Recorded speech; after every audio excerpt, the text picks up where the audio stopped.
Bien, muchas gracias por seguir con nosotros. Vamos a hablar de todo el aspecto económico y social de la República Dominicana con una persona con una dilatada carrera, ¿no? Auscultando todo ese fenómeno que la República Dominicana ha vivido, diríamos, en los cuantos, en los últimos 35, no lo voy a poner tan viejo, pero bueno, aquí está el amigo Antonio Cruz. Él es el presidente del Consejo Nacional de Comerciantes y Empresarios, CONACER, que bueno, todo una Este sí sabe de eso, sí, este sí, sí. sabe. Él tiene, ¿no?, la parte de auscultar la parte de abajo del colmado, pero también del almacén y un poco más arriba. Bienvenido a este resumen matinal. Sí, buenos días a ustedes y a la audiencia que los sigue a ¿Qué nivel le, nacional e qué internacional. le preocupa a don Antonio de esta situación del retiro de la reforma de modernización, llamada así, de la reforma fiscal? Y además de eso, de que el gobierno ha dicho que no tiene en este momento un plan B para eso. Mira, para mí esas declaraciones son desafortunadas. Puede tomar el teléfono para De que parte el del amigo... presidente. Exacto. De parte del presidente. Porque eso quiere decir que no hubo una planificación para lo de la reforma. Pero hay un factor que es importante. Yo no sé, porque él promulgó el día 5 de agosto de este mismo año, promulgó la ley 3524 sobre responsabilidad fiscal para la estabilidad económica del Estado, que está contemplada en el párrafo 1 del artículo 36 de la ley 01-12 de Estrategia Nacional de Desarrollo. En ese sentido, cuando él lanzó eso, para mí pienso que lo hizo pensando en que lanzando la promulgación de esa ley iba a vender la imagen al país de que los recursos que obtuviera de la reforma fiscal iban a ser manejados con pulcritud. Y no es que dudamos de que quizá fuera esa la intención. El asunto es que el presidente violó la institucionalidad del país, violó la ley. ¿Cómo así? Pero yo no estoy hablando por hablar, No, se no, lo no. explico. Sí, me lo explica porque... Eso es lo que él quiere, la explicación. En el año 2012 fue promulgada la ley 01-12 Sí. de Estrategia Nacional de Desarrollo, que es una matriz para el desarrollo del país 2012-2030. Esa misma ley se desarrolló en 4 ejes. Esos 4 ejes establecieron que para el desarrollo del país había que hacer 4 pactos. Un pacto económico y social, y se hizo, que es el CES, el Consejo Económico y Social. Luego se hizo un pacto educativo, luego se hizo un pacto eléctrico. De los 4 pactos que establece la ley de Estrategia Nacional de Desarrollo, 3 se han hecho. Solamente está pendiente el pacto fiscal, que es un pacto fiscal que debió hacerse para discutirse en el Consejo Económico y Social, que es el CES, sí, que es el primer pacto que se crea dentro de lo que es la ley. Sí, el órgano constitucional. El órgano constitucional. Entonces, en ese sentido, la ley establece el marco para lo que va a ser el desarrollo del país. Entonces, incluso establece que debía hacerse una reforma fiscal integral cada 3 años. Una reforma fiscal integral en el año 2012 se hizo, que es la ley 253-12. Debió hacerse una reforma fiscal integral en el 2015, no se hizo. Debió hacerse una reforma fiscal integral en el 2018, una en el 2021 y una en el 2027, en el 2024. Entonces, cada 3 años era para establecer el marco del manejo de lo que debían ser las recaudaciones fiscales para la estabilidad del país. O sea, que las reformas vayan acorde, sí, con lo que es la estabilidad económica del país. Claro. Y eso está establecido así, pero no se hizo. Entonces, ¿por qué no se hizo? Y ustedes vieron que él mandó una reforma, un proyecto de reforma de modernización al Congreso, a la Cámara de Diputados, y no se hizo eso. es posible que, y ustedes ven todos los sectores diciendo que debe hacerse la reforma, que debemos, que no, y yo soy de lo que digo, y no me opongo como institución a que se haga una reforma fiscal como establece la ley, respetando la institucionalidad y respetando la Constitución de la Pero, República. Antonio, ¿cómo podemos hablar de hacer una reforma cuando el 64% del impuesto sobre la renta se evade y el 47% del ITEVI? Lo primero sería trabajar en conjunto para que se cobre lo que se evade y después poder poner más para cobrar Te mejor. voy a dar respuesta ahora. Es importante que ustedes conozcan lo que es una reforma fiscal integral y lo que es una reforma tributaria. Okay. Una reforma tributaria es simplemente salir a buscar ingresos con la finalidad de recaudar más para que el Estado pueda tener más ingresos. Y gastar más. Y bueno, quizás no gastar más, sino lo mismo que necesitaba. La reforma fiscal integral contempla lo que es los 360 grados de la circunferencia. ¿Qué debe hacer el presidente de la República según la ley para el pacto fiscal, para hacer la reforma fiscal integral? Número 1, el Estado debe decir cuáles son sus ingresos en el momento de presentar la reforma, cuáles son sus egresos, cuáles son sus activos y cuáles son sus pasivos. Es una manera de poner la estabilidad del país o un retrato del país en el momento de hacer la reforma fiscal integral. Pero la reforma también dice que debe revisarse la reforma que establece la ley, la 01-12 de Estrategia Nacional de Desarrollo, que debía hacerse una reforma equitativa, que debían revisarse las alusiones fiscales, las evasiones fiscales, que debían revisarse las exoneraciones, que debían revisarse los incentivos.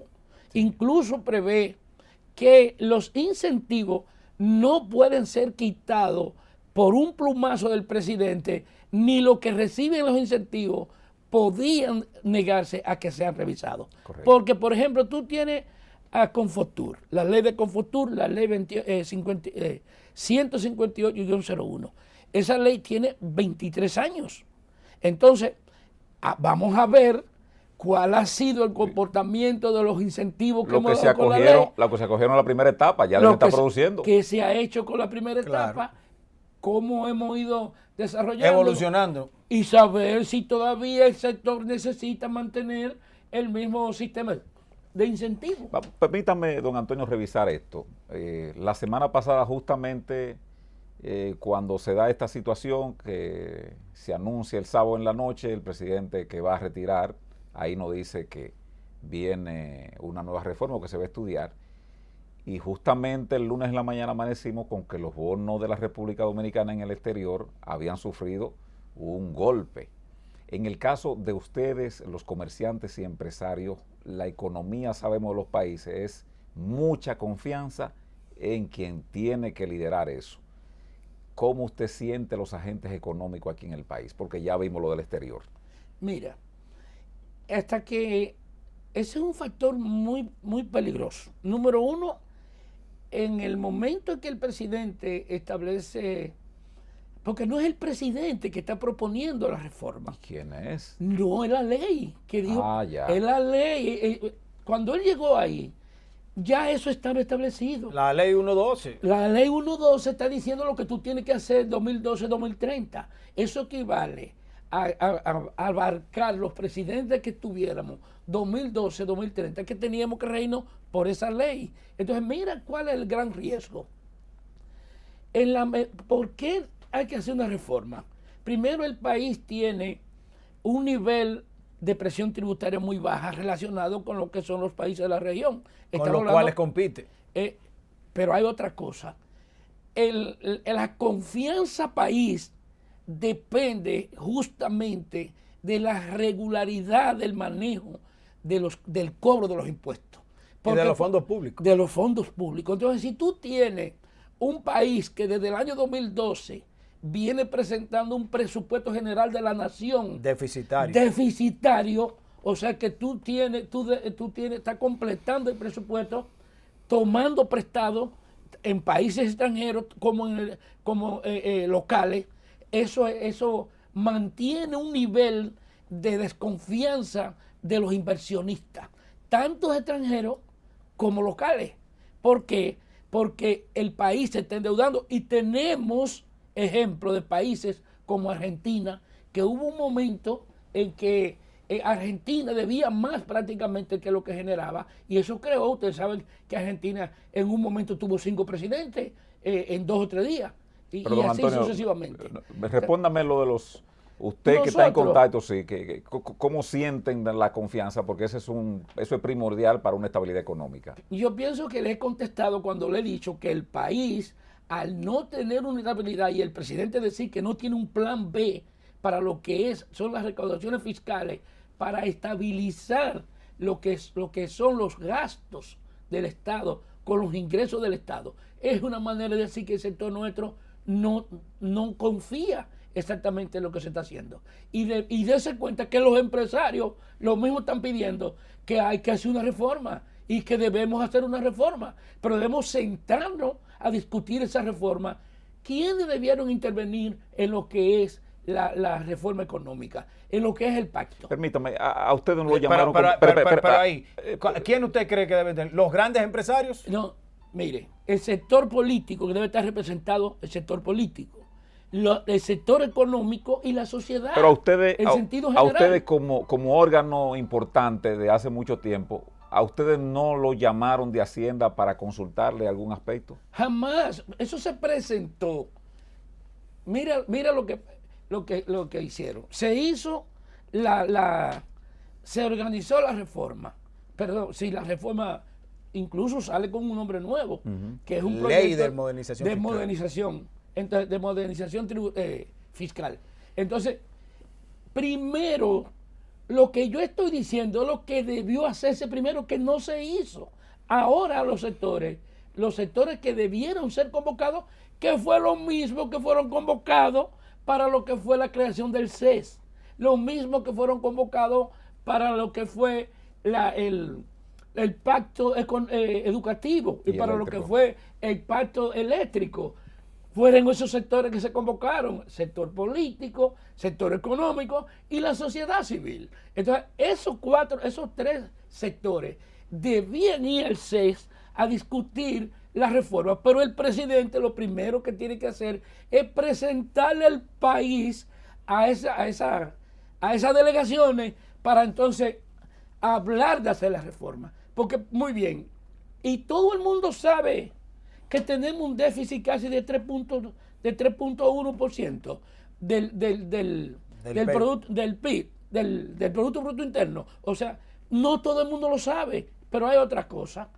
La misma ley contempla, es que a partir de la Ley de Estrategia Nacional de Desarrollo, obligatoriamente tenemos que trabajar sobre la línea de la transparencia. Así es. Don Antonio, casi nos vamos. ¿Cómo están los productos de primera necesidad? Porque parece que los agiotistas aprovecharon que venía como una reforma y subieron, y con el relajito la comida está cara. Sí, pero me gustaría ayudarlo en algo a ustedes. Primero, deben conocer lo que es.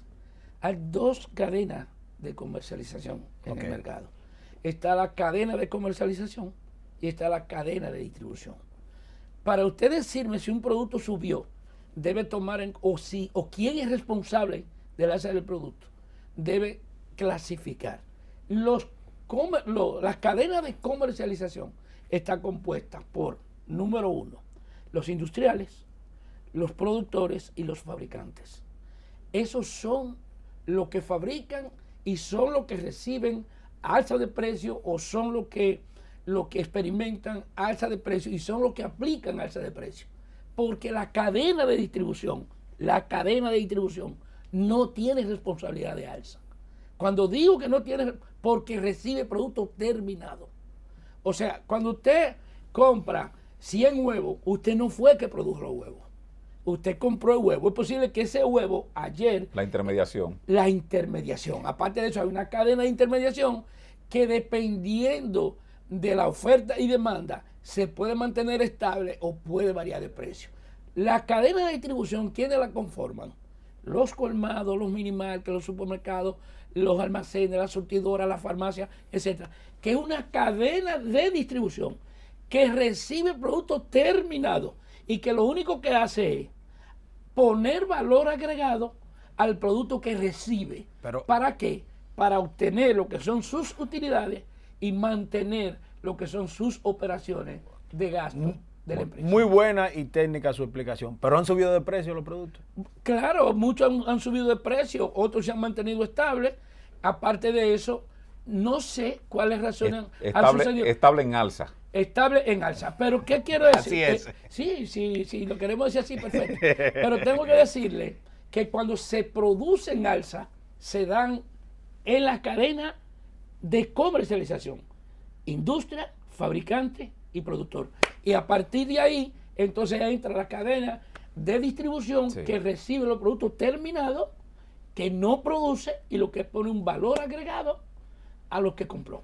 Agradecer a Antonio Cruz Roja, presidente del Consejo Nacional de Comerciantes. Ya decía yo que la experiencia no se improvisa. Gracias, Antonio, y gracias a ustedes por acompañarnos este jueves acá en Resumen Matinal por BTV, Canal 32.